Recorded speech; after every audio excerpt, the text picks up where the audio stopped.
Oi pessoal, tudo bem? Hoje a gente vai estar dando continuidade aos nossos vídeos aqui da parte de hidráulica, né?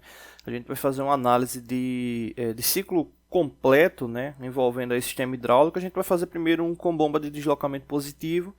Para quem tem dúvida, né, sobre bomba de deslocamento positivo, né? Vou deixar o link aí na descrição aí de alguns vídeos que a gente já falou aqui no canal, né? E depois a gente faz um ciclo com bomba tipo centrífuga, né? Então, é bomba que gera turbilhonamento.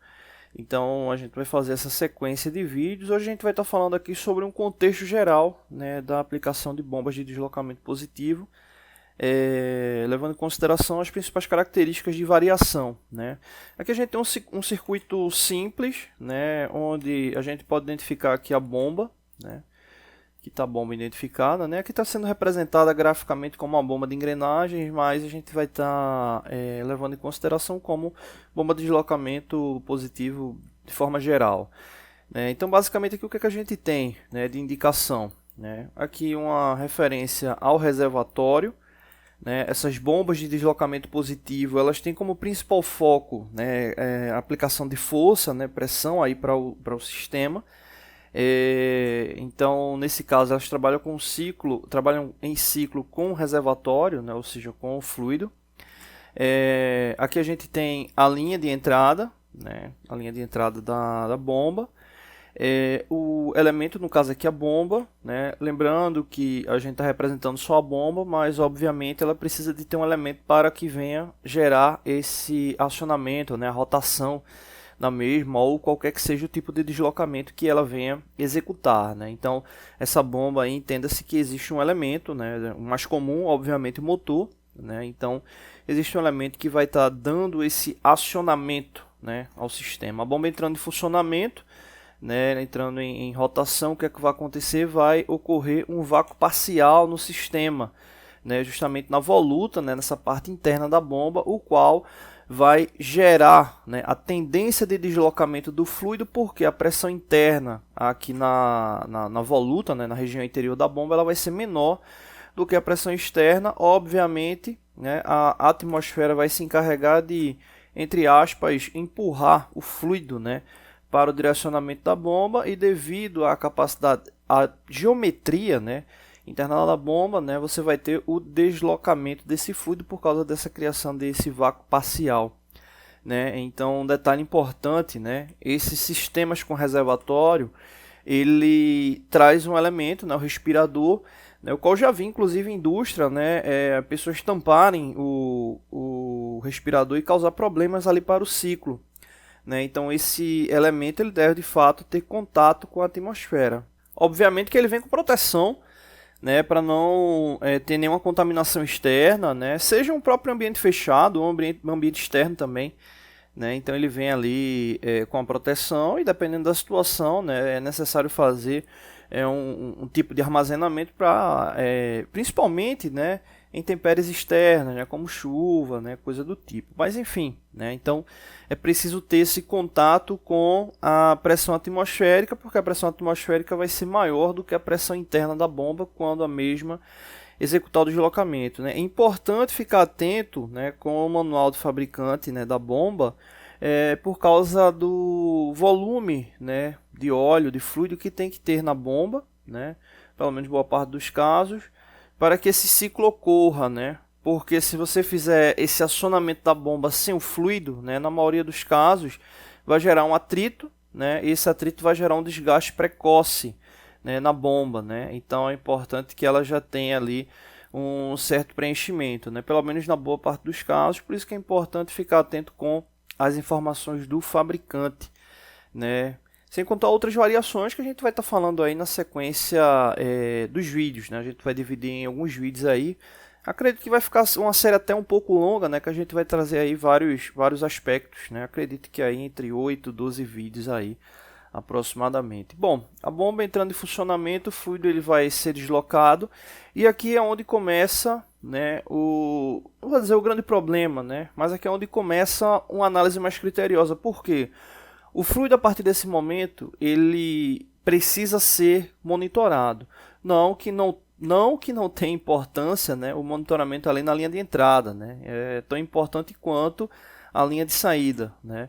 Mas aqui tem um detalhe importante, porque o fluido ele passando por esse ponto, ele vai para o objetivo final, né? E qual é esse objetivo final? Vai depender do projeto, né? Pode ser deslocamento de pistão, pode ser um acionamento de uma bomba hidráulica, né? Um conjunto de ações que você vai ter ali com base naquele circuito. E aí é onde entra, né, uma característica importante, né? Ou melhor, onde entram, né, características importantes, né? Como pressão, vazão, velocidade do fluido, né? E tudo isso, né, vai ter face diretamente com a ação final. Nesse caso aqui do nosso circuito aqui, a gente está identificando ele com uma ação final ligada a um cilindro hidráulico, né, de simples ação, retorno por mola. E essa ação, né, esse processo, né, de execução, né, de um ciclo hidráulico como esse, né, um ciclo hidráulico sendo ativado aí por uma bomba de deslocamento positivo, né, ele tem um detalhe importante, que é a questão da pressão. A pressão elevada, né, a gente está falando aí de princípio de Pascal, né, ou seja, quando você tem um fluido confinado, né, e esse fluido ele sofre pressão em um determinado ponto, né, essa pressão ela se espalha igualmente para todos os pontos do elemento ali confinado, né, então a pressão é elevada, né, então qualquer problema que venha ocorrer, você pode ter um rompimento de uma mangueira, um rompimento de uma conexão, né, ou até situações mais complicadas, né, então é uma importância grande para esse tipo de circuito o cuidado com as estruturas que venham manter, né, esse fluido aí em deslocamento. E aí, por isso, um detalhe importantíssimo que é o monitoramento, né, desse ciclo, né? Aqui sendo representado por um manômetro, né, mas você pode ter outros elementos ali de medição, como rotâmetro ligado ali para vazão, né, válvulas de segurança, né, coisas do tipo, para proteção do sistema, né? E quando a gente fala de proteção do sistema, entenda-se também pessoas, máquinas que estejam ali envolvidas próximas a esse elemento. Como a gente falou, pressão elevada, né? E tendo um rompimento, uma falha aí no ciclo, é bem complexo, né? E principalmente quando a gente vai para uma malha instrumentada, né? O qual essa malha está ligada ali a um sistema de segurança, né? Um sistema instrumentado de segurança, né? Um SIS, né? Enfim, que acaba tendo um nível de segurança. Mas aí já é um outro detalhe, né? Então, os sistemas hidráulicos, né?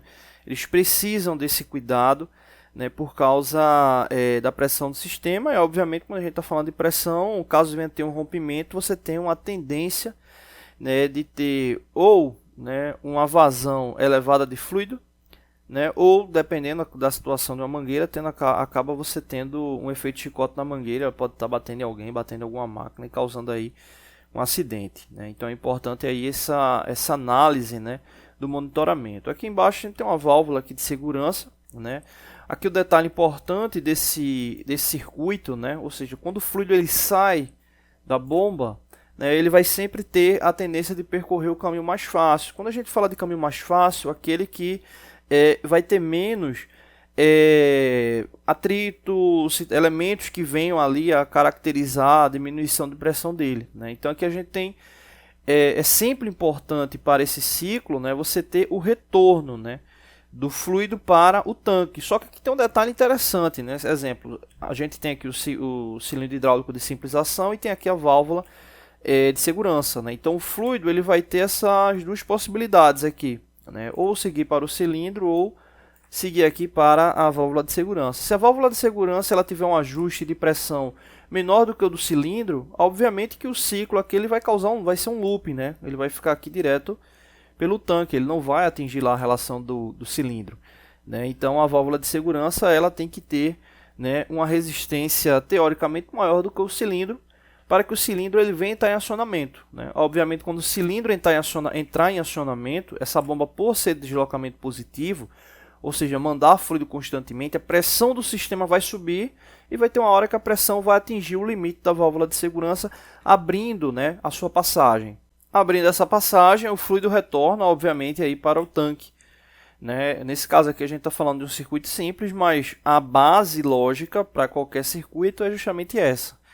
E isso causa muita dúvida, né? Agora mudando um pouco do foco aí lógico do circuito para falar, né, operacionalmente, Isso causa muita dúvida, principalmente quando você chega, né, em uma indústria onde o sistema já está todo montado, né? Em que sentido?